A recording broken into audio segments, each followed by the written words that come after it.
તો અમદાવાદમાં રખડતા શ્વાનનો જે આતંક યથાવત છે અને તેની ઉપર રસ્તા પર મોટી સંખ્યામાં શ્વાન જોવા મળી રહ્યા છે।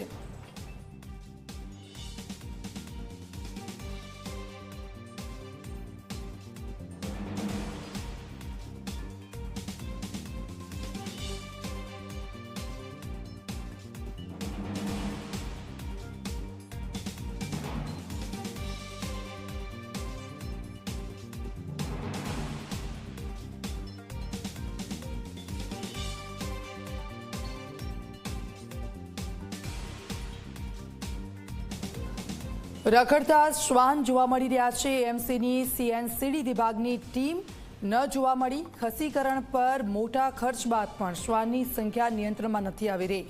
રસ્તે આવતા જતા લોકોને પરેશાન કરે છે આ શ્વાન।